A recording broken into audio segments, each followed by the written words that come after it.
mistakes I make here, but Amanda's a paralegal at the ACLU, working specifically on voting rights issues.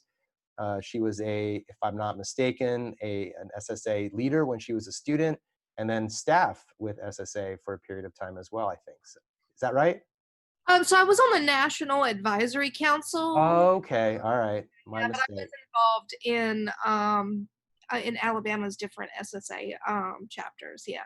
Well, it's great to have you, Amanda. Go ahead and introduce yourself, say a little bit more about what you're doing, and take it away. Yeah, thank you so much for, putting this on. I'm always excited to have the opportunity to talk about voting rights and democracy and the issues that are really important to us. As you were saying, I've been involved with the Secular Student Alliance probably since 2014 when I was in community college. I got involved in like the University of South Alabama's like local SSA chapter, and I kind of like started getting really involved in like in terms of like leadership whenever I had like testified against an In God We Trust display before my local county commission. And the SSA, like, they came to rally support for me, financial support, social support, and the secular community in general has just been really fantastic. As we know, atheists and non-religious folks continue to be discriminated against and, denied so many equal rights. And yeah, happy to be here.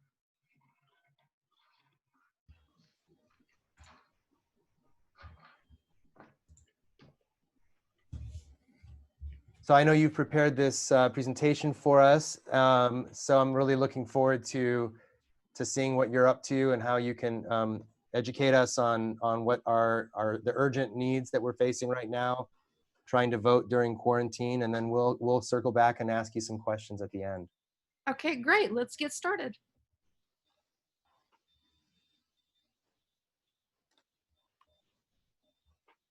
Are you able to move to the next? Yes, I just realized that's what you wanted me to do. Here we are. Oh, Yeah. So, my pitch is that we need universal vote by mail. We need to have limited in-person polling places for those who require assistance, as well as those who have unreliable mail service, in particular rural communities and Indian communities on reservations have issues with reliable mail service. And we know that many disabled people need actual physical help. So we want to have exceptions for very limited exceptions for those who need in-person voting, but we really want to normalize vote by mail to make it safe for everyone. And so it's incredibly important that we not only protect our public health, but we protect our democratic and civil rights. Can we go to the next one? Excellent. So first I want to get started with a little bit of debunking of some vote by mail myths. I'm sure, if you've been paying attention to anything in national politics, you'll see that some people say that, oh, vote by mail is not necessary, quarantine and coronavirus isn't that bad, that all this will be resolved very soon for the general. Well, we know from examining public health officials' testimony that this is going to go on much, much longer. And so we need to be prepared to vote by mail in the November election, and we need to continue to follow public health advice.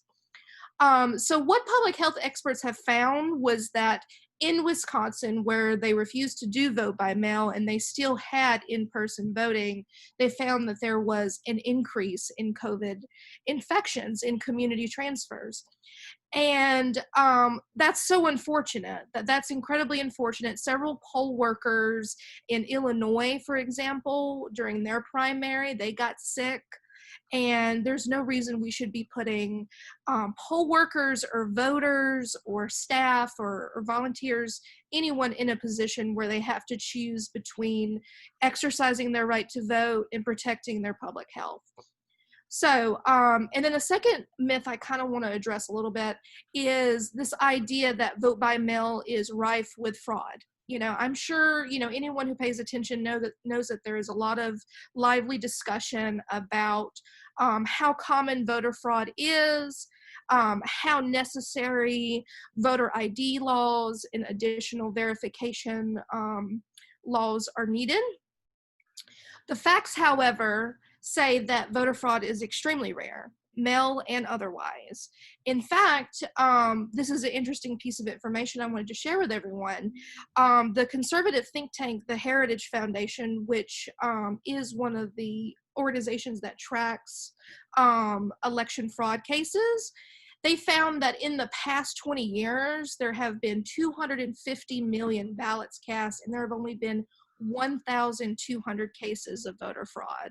And this is from a group that is very interested in voter fraud claims. So it's not, you know, it's not easily that someone from the ACLU cites like the Heritage Foundation, but this goes to show that the evidence shows that that vote by mail is not any more likely to be rife with fraud than anything else. And we have a lot of different laws that can prevent that without having to restrict people's right to vote.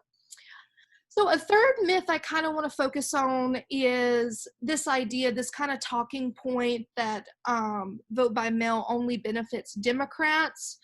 This is like a Republican talking point. I don't know if like Democrats have said the same thing about Republicans or not. But a very comprehensive study, the largest study of any such kind, found that when studying and controlling for different factors, that vote by mail, once it's implemented in the states, does not give an advantage to either Democrats or Republicans. So this is truly a nonpartisan issue that benefits everyone regardless of their, you know, political affiliation. So with that being said, I'd like to turn to the next slide and talk about the different work we're doing.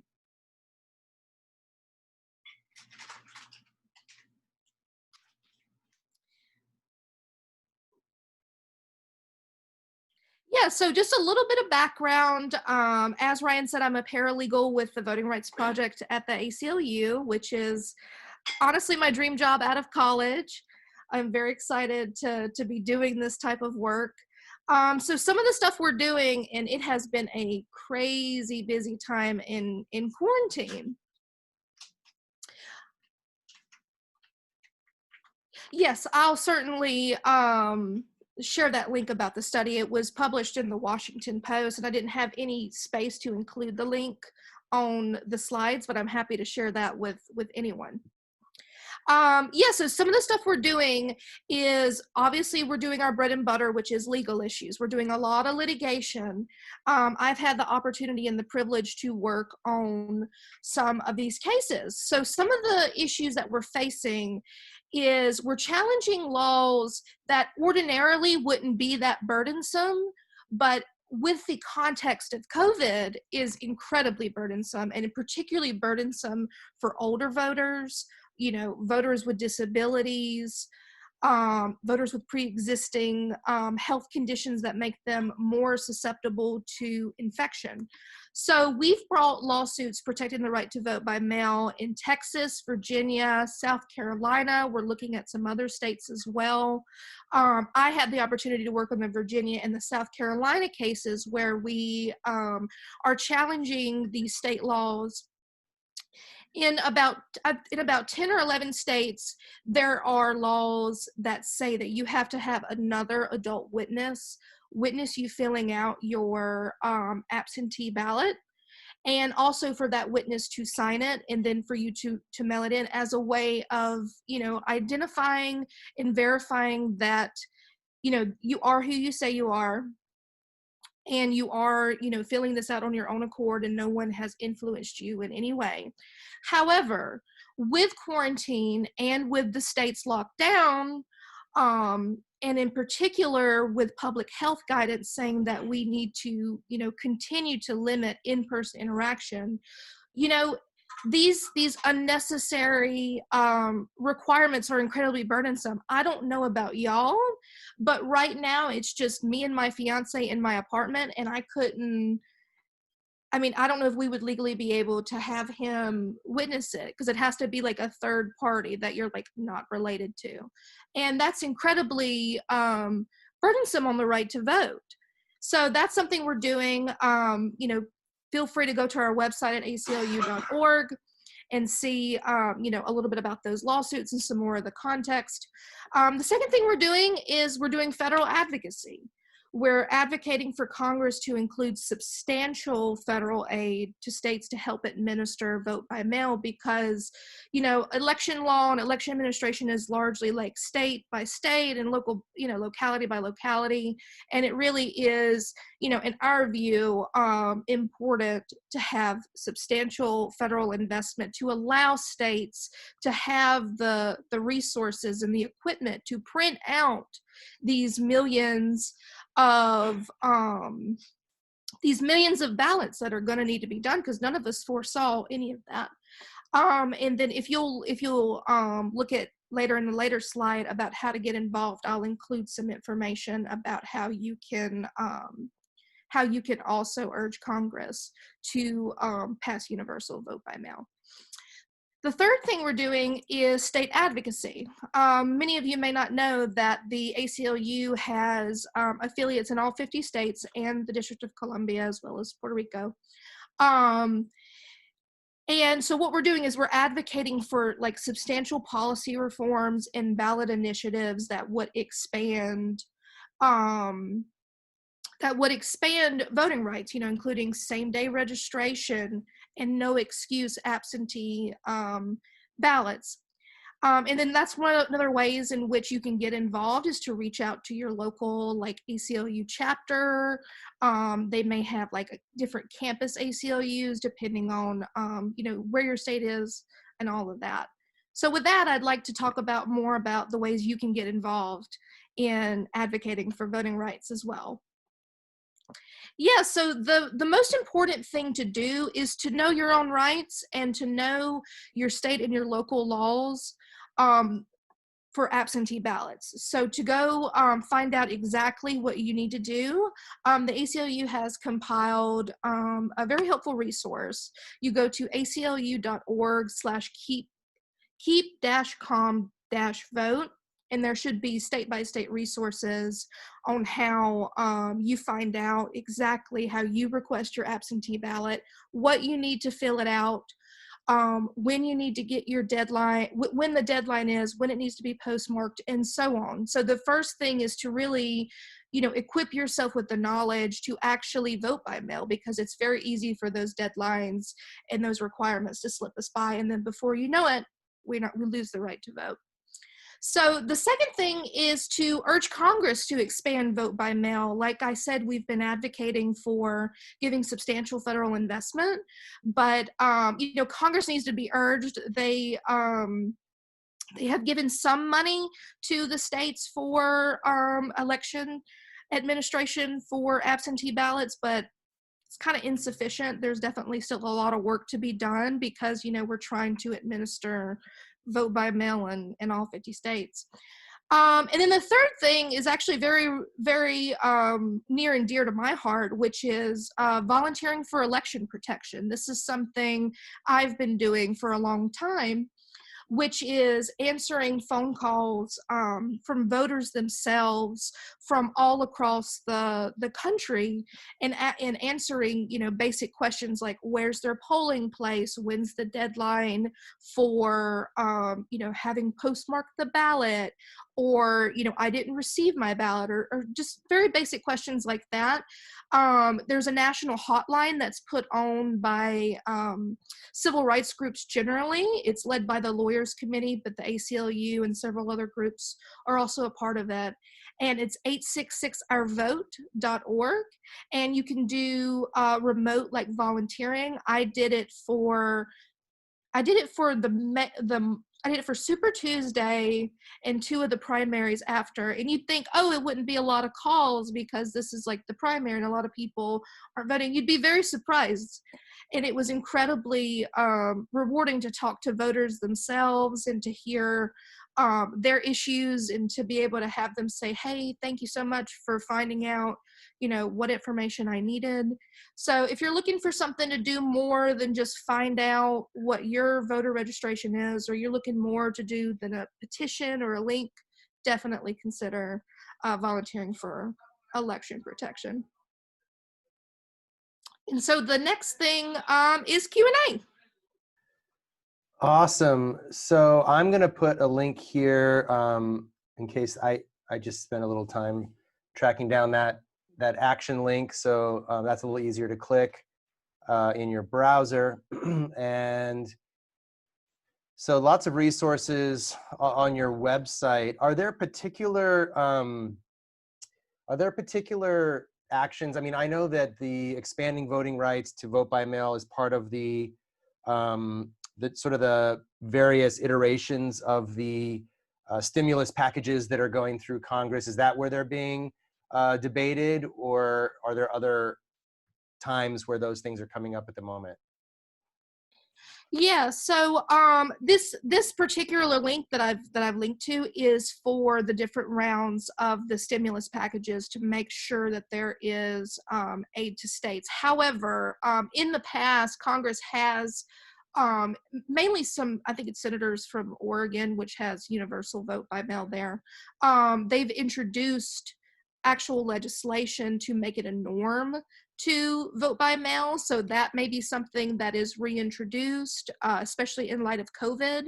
And, in that case of, if there's a particular bill that's been introduced, you can go to the ACLU's website. We'll certainly have a petition and a way to contact your representatives for any bills that go beyond COVID. Mm-hmm. Wonderful. And then in the chat, some folks were asking for some links, and I think Janelle was able to track down that Washington Post article, or at least one of the probably several that could be found, I suppose. And Jennifer is also asking for links, and perhaps we can follow up afterwards. But if you happen to know of studies and data, she asks for information to help combat sharing of inaccurate information in our local advocacy. I saw one article basically saying that, hundreds of thousands of ballots have gone missing. And then someone else wrote an article saying that the vast majority of those were people that received a vote by mail ballot and then didn't vote. So those were the missing ballots. Have you heard debates about that, and any other light you can shed on the possibility of how to push back on this idea that vote by mail will be abused? Yeah. I did hear about that. And a lot of times you really have to dig deep and see what people are citing as evidence for voter fraud, because a lot of times it is exactly what you said, where maybe it was they didn't vote, or they weren't actually transmitted, or something or another that happens in the complex and very bureaucratic system of voting we have. And so on that note, I would say I will provide as many links as I can find for any studies that have to do with that. Oh, it looks like Janelle, is that how you pronounce their name? Okay, great. Link to something from the Brennan Center Justice info on voter fraud. This is a fantastic resource. We work with them all the time on the facts about voter fraud. And what we've seen from the studies we've seen, it's just no more likely to be rife with voter fraud than any other form of voting. And I mean, that's just what we've found. And it should be, compressed and laid out fairly well on our website as well as the Brennan Center's website. Awesome. Kevin, you had a question you wanted to ask. Actually, while you're unmuting, let me go to Jennifer because she has her hand up, I noticed. This is a very cool feature of. Yeah, I wasn't sure if you were supposed to use that or not. Please do, yeah. So. Yeah, thank you. Oh wait, my video's not on. Okay, hi. There you I are. am. Hello. So I run Center for Inquiry Michigan, and we had been trying to work with Secular Coalition for America in 2018 to do a voter drive, and it kind of just didn't happen. A lot of their stuff got off the ground late, so this is good. I'm glad to see things starting early this year.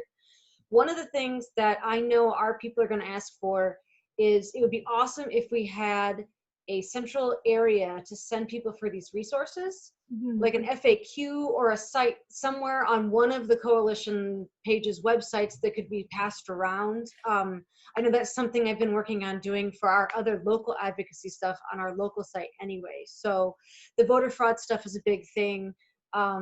Putting like the links for like how to do voter registration, but like have it be like a hub thing where it's all in one spot.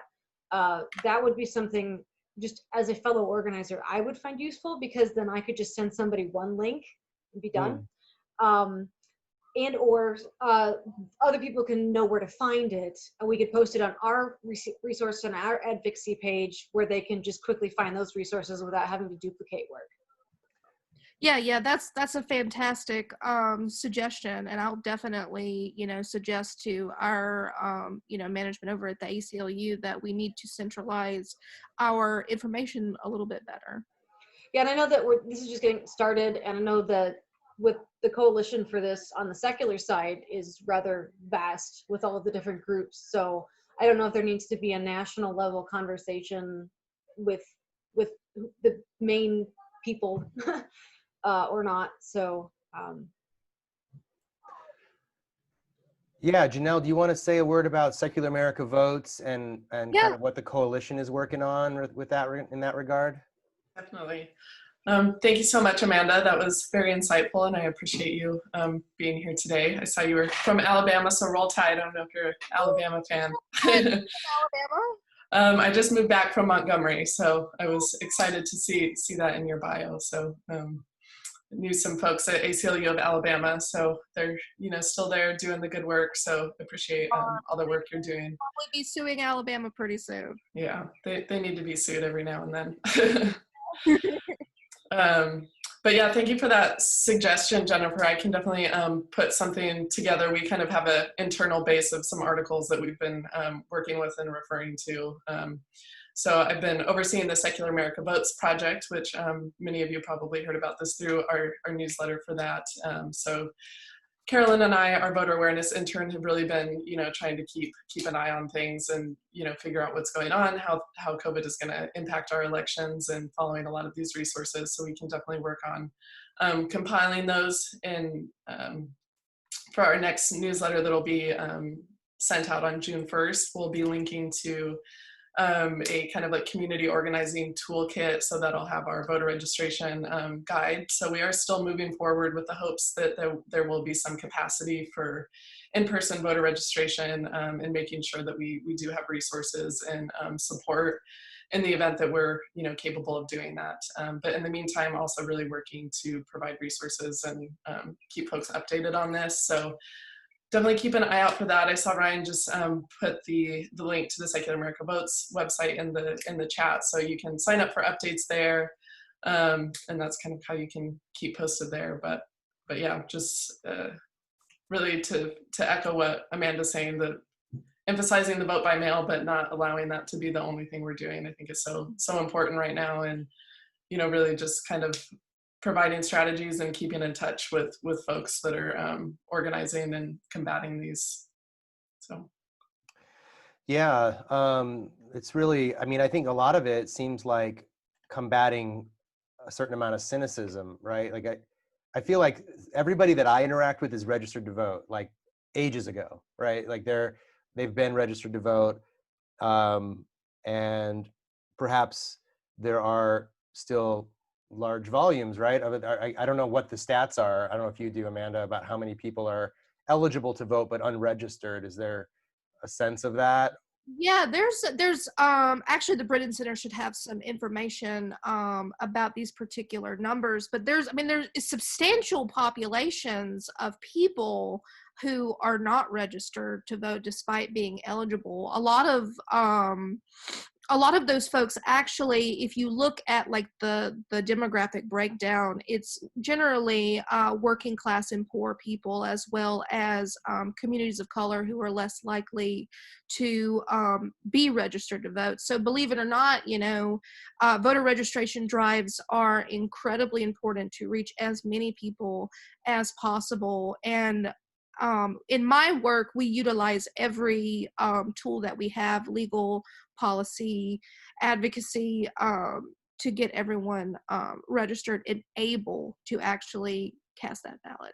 Yeah, and then of course there's the folks that have just turned 18 since the last election, which is a huge population of people that are first time eligible. We were really looking forward to doing a bunch of voter registration drives in the fall on campus, but we may still, there's a lot of debate happening about various campuses and who will open and who won't open. And so hopefully, if it is safe to open and some campuses do open, we'll have in-person voting drives there. But we're trying to get creative about how to do online drives, if you will, some type of, Facebook event where you reply that you're going to this event, and then there's resources in the thread to help you register to vote. Not to put you on the spot or anything, because that certainly wasn't the topic for today, but I don't know if you have heard of other people doing online voter registration, or if you have any suggestions about that. We're having in a couple of weeks, Sean Rivera, another SSA alum from San Antonio, who's been a rock star in voter registration. He'll be on June 4th.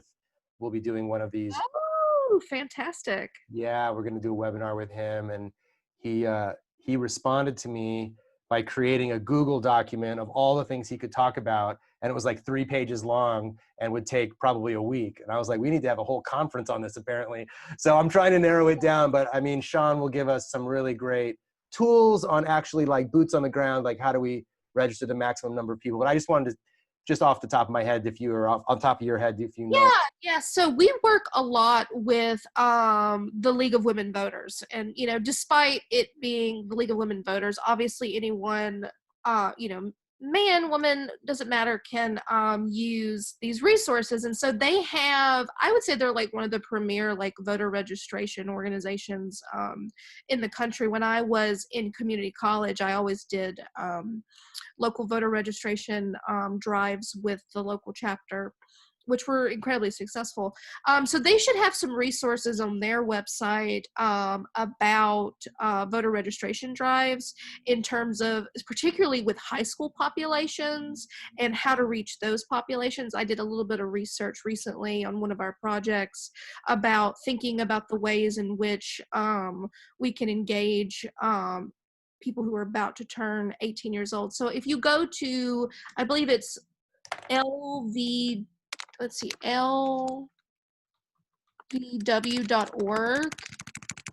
or lwv.org, to their website, you can find some toolkits and some resources.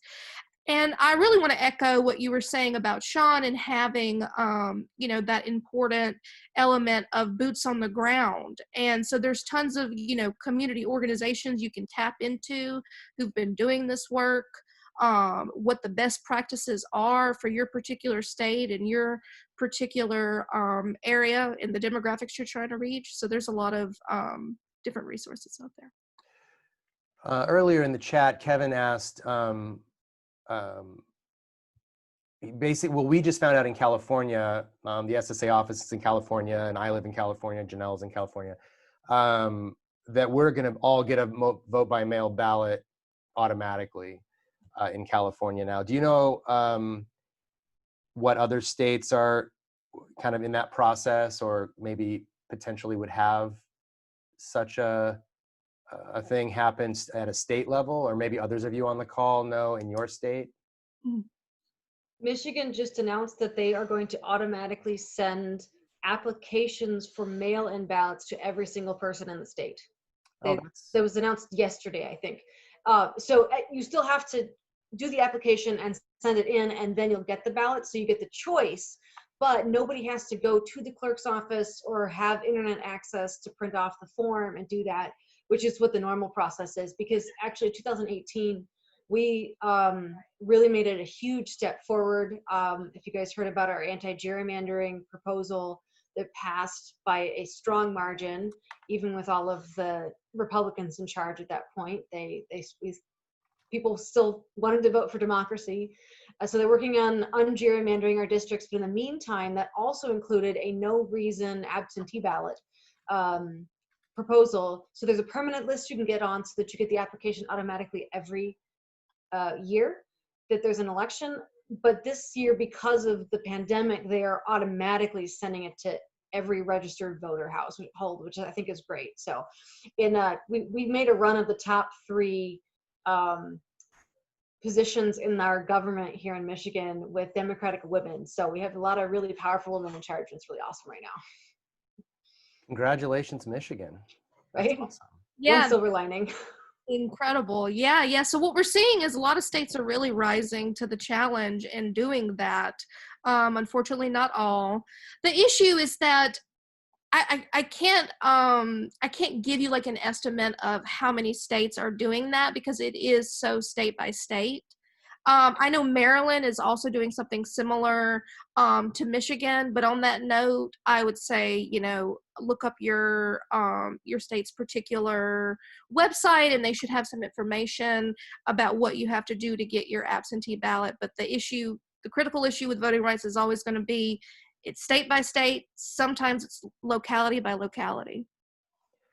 And then in terms of counting those ballots, are they always state employees or county level employees that do that? Or is part of this, the thing you talked about, volunteer election protection, is that something that applies to vote by mail ballots as well? Because I think big question is like, where do those vote by mail ballots go and who processes them and that kind of thing? And it's harder to monitor an election when it's by mail. Yeah, absolutely. So in terms of, could you repeat the question? Just this volunteer election protection, which really piqued my interest, and I guess that means assisting at polling places, right? Yeah, traditionally assisting at polling places, but however, I'm also sure that they have, opportunities to answer questions from voters who are doing, absentee ballots, who have questions about particular requirements and things like that.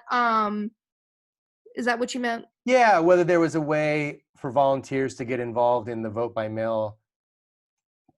Yeah, it's probably too vague a question, but I guess I'm just imagining people volunteering at polling places, and then there are no polling places. And so is there a way for like election observers or volunteers to be involved at the, I don't know, Secretary of State's office where those ballots end up? Yeah. I don't know if there's any particular like volunteer opportunities at like the state level in terms of like getting involved in your own Secretary of State's office or Board of Elections office. That's something we should definitely look more into and consider. Cool. Any other questions for Amanda?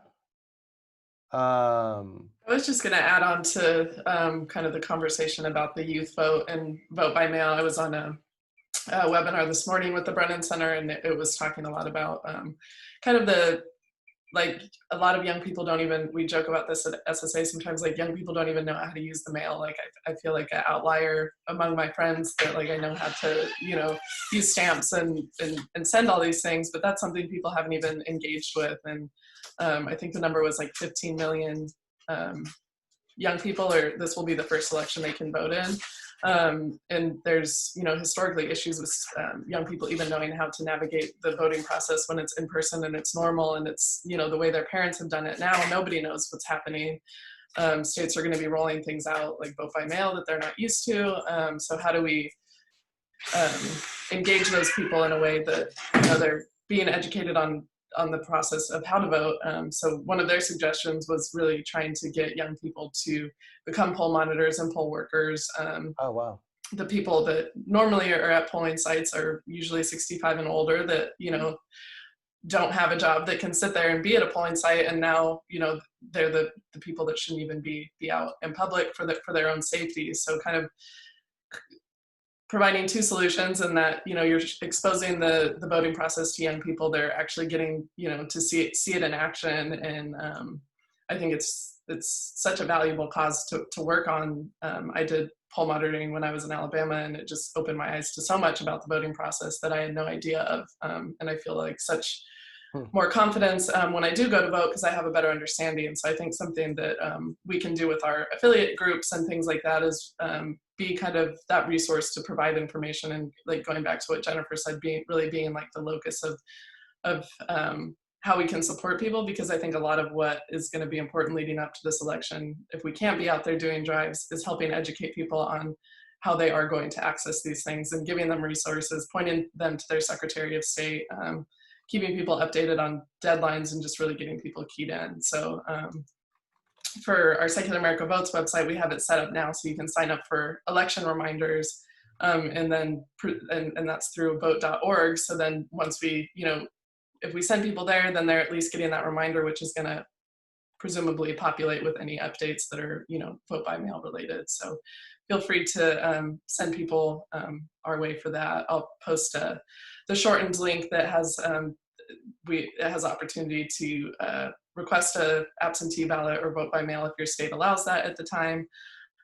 Pre-registration for people 13 to 17, which I think is a really cool offering, and so they can kind of get updates in the meantime, but then they get a text on their 18th birthday reminding them to register, so you can get them right off the bat and start civic education early. So yeah, I'll send that in.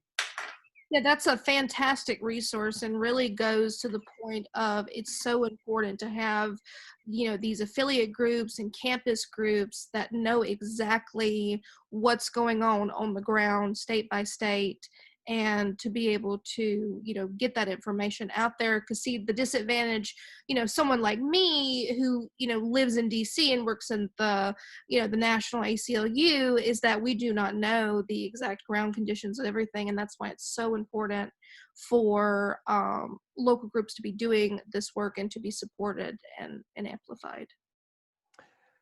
I wanted to say a special welcome to Nick Fish, who's with us, the president of American Atheists, is on the call. And if I remember correctly from a previous interview, Nick, you did campaign work and voter engagement work before you came to American Atheists. So this is sort of an intersection of your worlds. What are you guys seeing at American Atheists? Yeah, my first job was in the 2008 election in North Carolina, registering voters in underserved areas, especially young people, communities of color, and so many of the things that Amanda was talking about. And just to brag for a moment, I think Amanda's first internship was with American Atheists. So when it's Associate Justice of the Supreme Court, Amanda Scott, we will continue to take credit for all of that on some level. And so Amanda was like literally the first. I think you were the first intern we had when I started working in American Atheists. So we'll just pin that for now. This video could end up in the archive. Yeah. The Amanda Scott Library. That's right. Exactly. God, my slides should have been better. Yeah.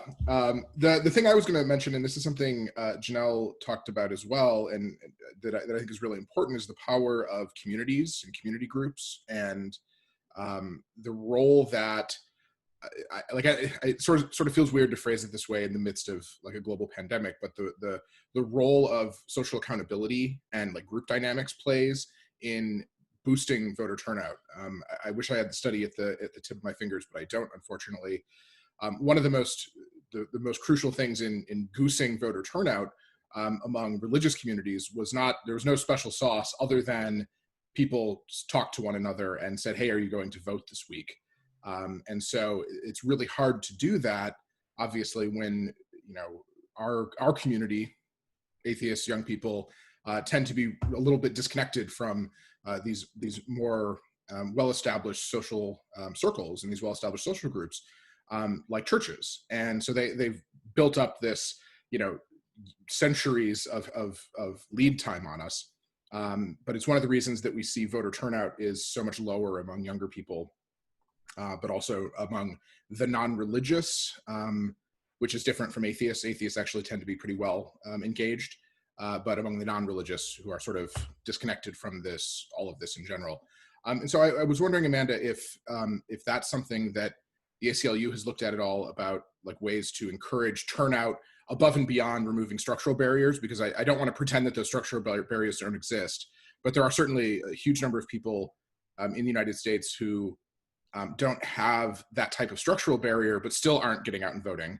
And so I'm curious if there's anything that the ACLU is working on there. I know it's something that, like, if we had a magic wand and could fix, or could, get those turnout rates higher, you would be the most powerful political person in the world, or in the country anyway. And so, I might be asking too big a question here, but it's something that I think about constantly, is how can we use some of that same stuff without, framing it in the context of, this is a battle for the soul of America, and if you fail to vote, you're allowing babies to be murdered, or whatever the rhetoric is. And so I just love your thoughts on that, because I know that's something I'm sure that you think about as well. Gosh, what a question. It's basically, absent any structural barriers, there's still like sociological reasons why people do not vote. I mean, it could be a feeling of disillusionment, in terms of politicians aren't engaging people enough to go vote, especially not in the midst of a global pandemic, and especially not in midterms or primaries.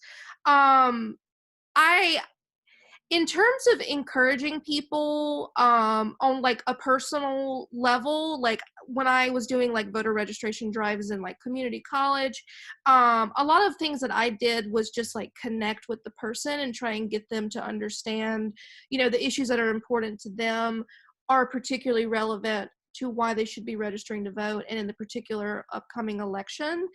In terms of like a nationwide program of how we can mobilize registered voters, but people who choose not to vote, not entirely sure. That seems like a huge endeavor that we all need to really be thinking about, in terms of how can we especially get younger people, communities of color, people who are really disengaged from the process. I wish I had the magic wand and the answer to all of it.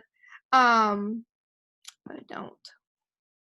It seems like a big part of it is trust, and the erosion of trust. I mean, I think people, and I don't encounter very many people in my circles, social media and otherwise, who tell me they're not going to vote, but occasionally I do. And it's almost always someone who says, what difference does it make? Or my vote doesn't count, or the thing's rigged anyway. Like, you hear these broad generalizations about things being rigged.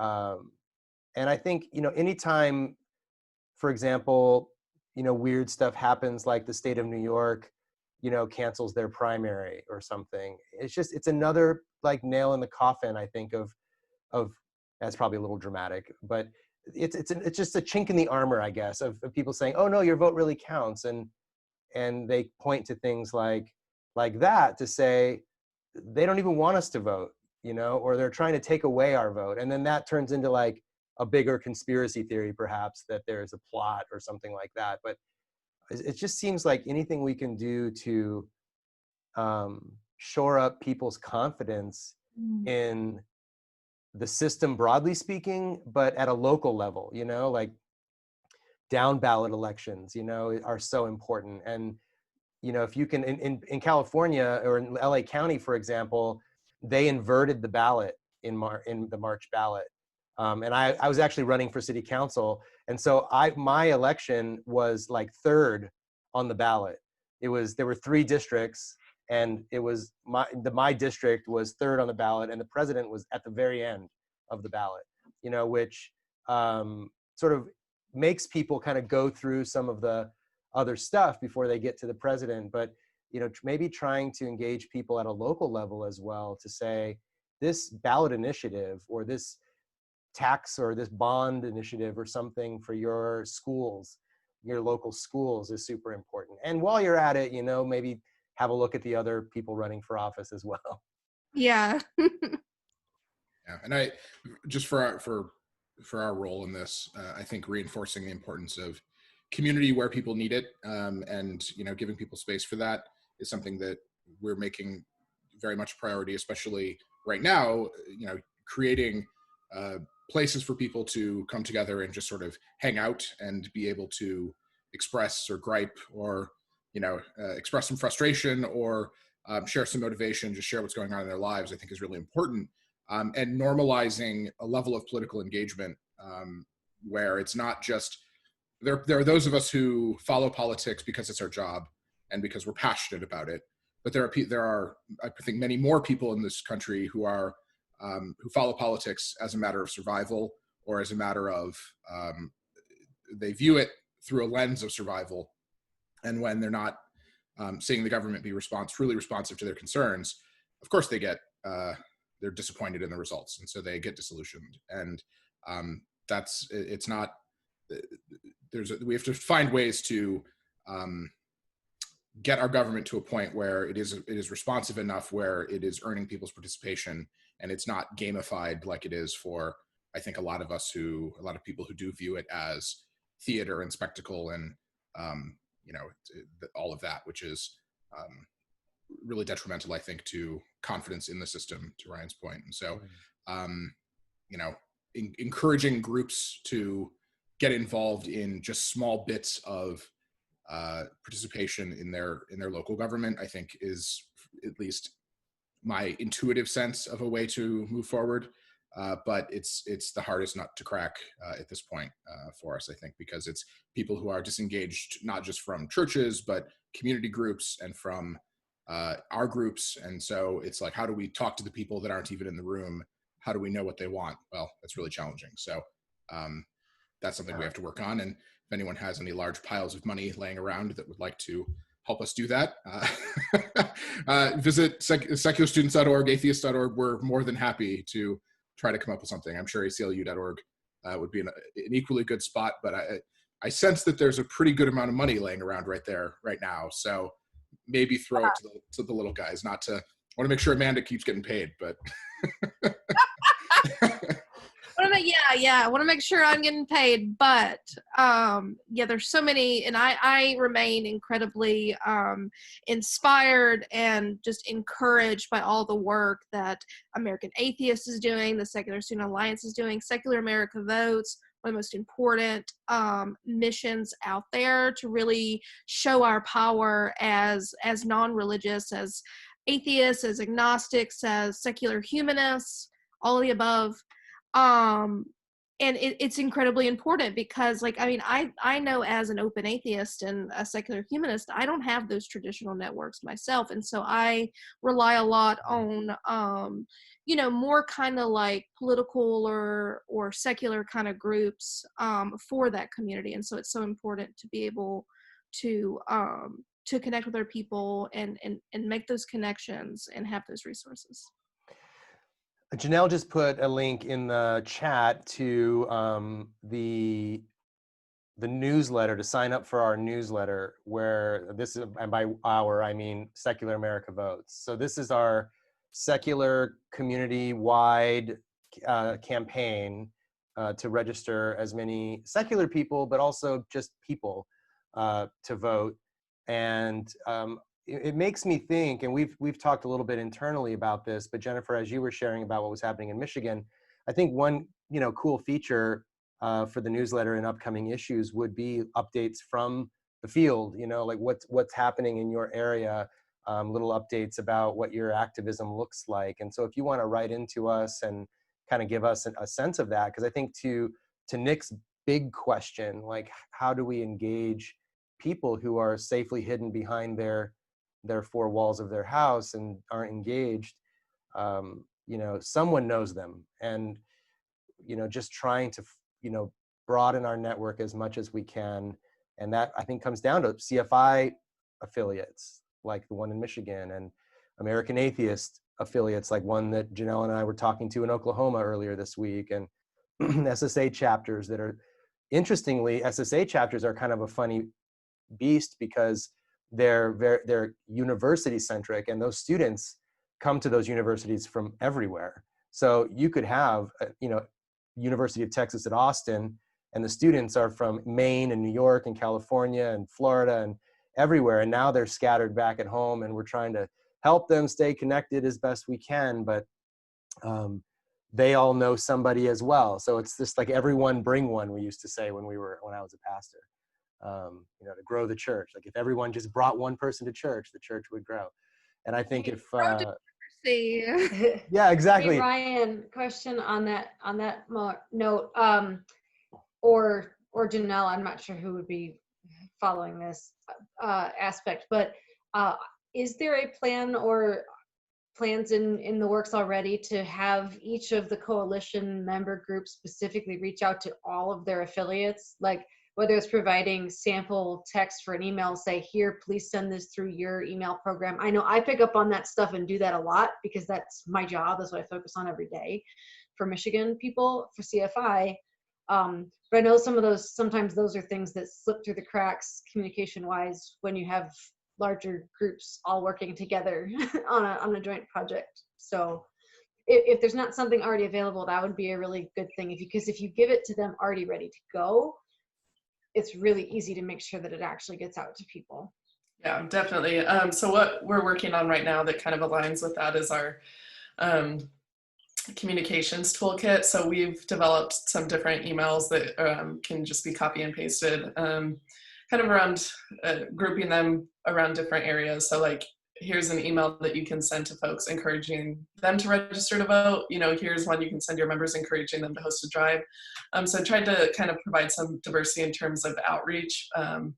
So yeah, that'll be coming out in the June newsletter. So keep an eye out for that. But if there's ever anything that you think in particular would be helpful, we can definitely work on something that's like centered around that. What we're going to be focusing on in June is how to host an online voter registration drive and kind of providing the copy that you can use to go and run with that, and kind of helping to navigate the platform we've set up, the bit.ly everyone vote that I sent in the chat, because we really want that to be like a one-stop shop for everybody to be able to come and do whatever it is they need to do in an update. So putting a lot of emphasis on sharing that with members. Would also, feel free to forward the Secular America Votes newsletter to your members every month once you get it, or encourage them to sign up for updates as well. So, but yeah, so hopefully that'll be helpful to you. Cool. Yeah, because I'm here to collect data to send to the rest of my people. So I will make sure, especially that, have you connected with Melissa Myers at CFI? Briefly, I think Okay, Ryan's been in touch, yeah. Awesome. Yeah, so they're part of the steering committee group for Secular America Votes. So ideally, what should have happened by now, and of course, sometimes these email newsletters go to your junk mail, and so it's important, I guess. What I'll do is I'm going to send an email to everybody that registered for this webinar. Obviously, some people who registered weren't able to actually be here, so they'll get that email as well. And I'll put in there some of the links that have been shared, or all the links that have been shared in the chat, the links that Amanda recommended us to look at, and some information about how to get in touch with us at Secular America Votes. But all of the affiliate groups from CFI and American Atheists and AHA and other groups have been added to that email list already. So hopefully you've gotten something, Jennifer, but if not, it could have gone to your junk mail, or that may have been how I found out about this in the first place, but I signed up for everybody's newsletters, so I might have already been on the list. So. Yeah. Awesome. Well, I'll send a summary of this, and once the video is encoded and all of that, and I can share it, I'll send a link out to the video as well, and you can share even this video with your members. Cool. Well, just know that if you ever send something to CFI and you want to get a hold of people and you don't hear back, email me. I can go bug people. Okay, that's good to know. Very, very helpful. Any other questions? I know some of you we haven't heard from, but that's fine. Anonymity is a beautiful thing as well. but I wanted to make sure that folks had a chance if they had any questions they wanted to ask or insights they wanted to share. And then I'm also happy, you know, to talk more about, you know, my history with SSA and, you know, how I got to, you know, work for the ACLU and anything like that, you know, also happy to discuss that. Or if nobody wants to say anything at all, that's also great. Well, I think that's a great sort of final thing to wrap up on, unless someone has a question. I would personally love to know how you came into being a leader in SSA and how you got to ACLU. That's a peach of a job. Or maybe it looks like it to me. I've been working like 80-hour weeks, honestly. Oh. Lot of overtime, lot of litigation. Yeah.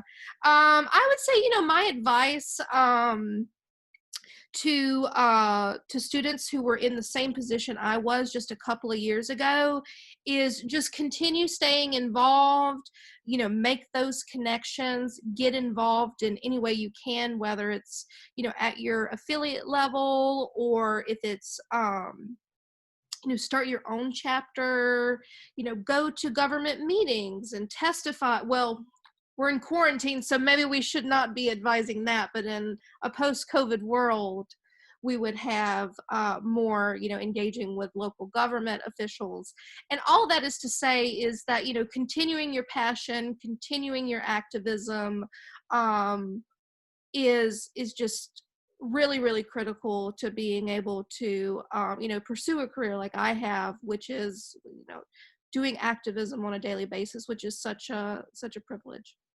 And are you in law school? Are you going on to law school? I know Nick made a passing reference to the Supreme Court. So Well, the plan was to take the LSAT this year, but that kind of like blew up in my face. yeah. So maybe, yeah, so the plan is still to go to law school and eventually become a civil rights attorney, particularly a voting rights attorney is the goal, and to work for, you know, any incredible civil rights organization would be a privilege. But yeah, so that's a little bit on pause for just this year. Yeah, that makes sense. I mean, I think any career in protecting democracy will have plenty of job security. It feels like anytime democracy makes an advance, there are people who want to slow that down for their own personal interests and so forth. So yeah, more power to you as you move toward that goal. Yes, thank you so much for having me. Thank you all for your amazing contributions and insights into, you know, Secular America Votes, CFI Michigan, SSA, American Atheists. It's so great to hear directly from folks who are doing this work, and it's just been a privilege. Thank you. Thank you for being here and taking your time to do this. And we will be in touch down the road. And thanks for everyone that joined us online. Have a great rest of your evening, everyone.